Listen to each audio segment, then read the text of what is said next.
Okay, so it's supposed to be a perfect day at Coco Cay, but honestly, it's cloudy and it's supposed to be like real rain coming later.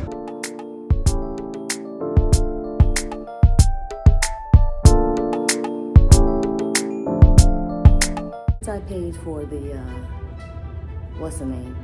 The water slide park, the water park. We're going to attempt to go out here anyway. Let's see what happens. Kept an eye on the weather, but honestly, I think that they didn't want to give us our money back. We were on Royal Caribbean's Anthem of the Seas. Well, for 2 weeks, bad weather was predicted the day that we would be on Coco Cay. Coco Cay, Royal Caribbean's private island, is in the Berry Islands in the Bahamas. My weather apps wouldn't let me put that exact location in, but I entered the 2 nearest locations, Nassau and Sandy Point, and both of them had the same exact weather forecast. So I figured Coco Cay, which is in between, would be similar. The point is that the forecast was a rainy, windy day, but apparently we were going to sail onward anyway for a so-called perfect day at Coco Cay. Ironically, the forecast for Nassau was the same, but we got great weather, so we were hoping that we'd be blessed with it again, but no such luck. Well, we arrived in Coco Cay, and we had no choice but to disembark since we had already paid for the thrill park excursion. Anthem's sister ship, the Oasis of the Seas, which was also with us in Nassau, docked as well. So now we had 2 big ships docking at Coco Cay. Hopefully, let's see, maybe it won't be too crowded. I look a whole lot more hopeful than Al. Actually, this was his idea to do the thrill park. Let's see.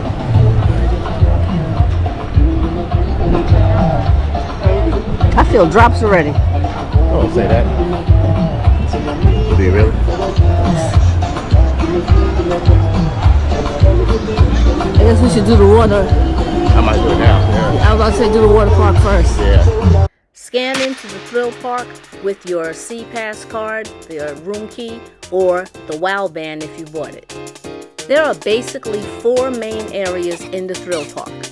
The 2 water slide stations, Daredevil's Tower and Splash Summit. And then there is a wave pool, and then there is an adventure pool.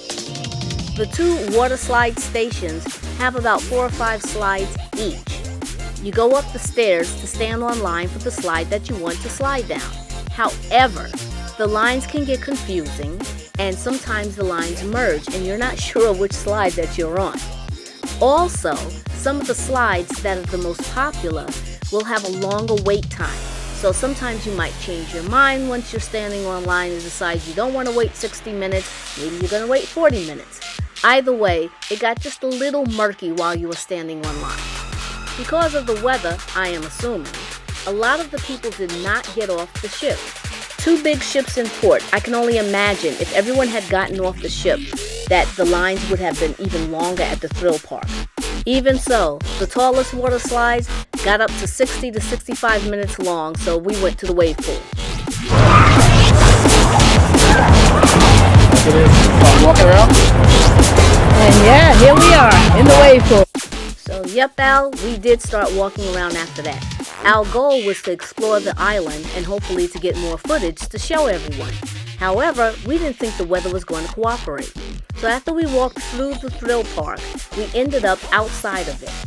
You should really take your stuff with you because you have to get back into the park with your C card or your WOW band or whatever they call it, but you needed to get back in to prove that you paid to get into the thrill park. So don't forget it if you decide to leave your stuff behind. We bought our souvenirs here because it was a smaller stand rather than wait for the straw market on the other side.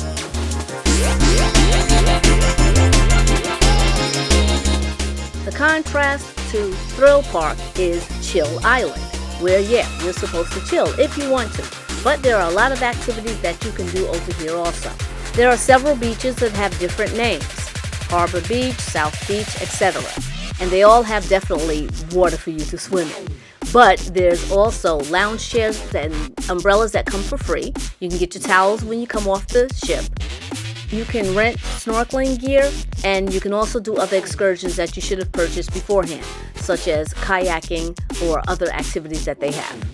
The basic lounge chairs and umbrellas are free, but you can also rent either the seabeds or the cabanas that cost a lot of money, but they give you a real private island experience. Some of them come with attendants and extra food and things like that. Basically, the food is complimentary because it's part of your dining that you buy when you have your cruising, that you're supposed to be getting lunch anyway.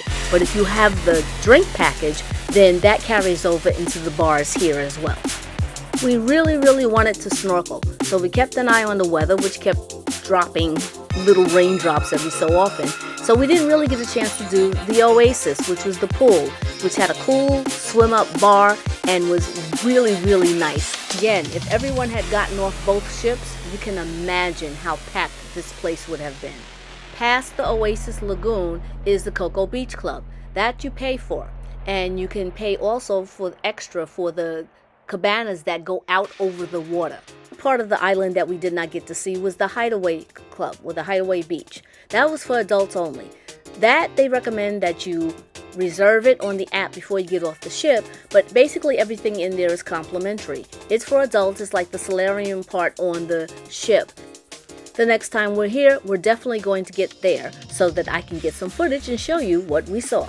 Within Thrill Park, but an extra fee, is zip lining, where you go zip lining, definitely, over the wave pool, over basically most of Thrill Park, and you end up definitely on the other side. So, did we get to go snorkeling? Yes, for about 45 minutes. Unfortunately, the rain started coming down, and of course if it's raining, there's no sun out, which kind of made it a little bit murky underneath the waters to see the fish and to see everything that you want to see while you're snorkeling. But I got to do it. Once the rain started really coming down, and it wasn't even fun anymore, we decided to head back to the ship. We hadn't been back to Coco Cay since 2018, before they really developed it, and we really wanted to see the rest of the island, so we were a little bit disappointed, which is why we thought our day was less than perfect. Okay, we thought the ladies singing. Yeah, they hit it. We thought the lady singing was karaoke, but she's a serious entertainment, so I don't want to subject you to this. So we went back to the ship, decided to have lunch on board, and we decided just to probably get a few drinks and just chill out and do some of the activities. Well, as you can see, it wasn't the greatest day, but we can't wait to go back. We're the NYC Travelers, and we've been having a less than perfect day at Coco Cay.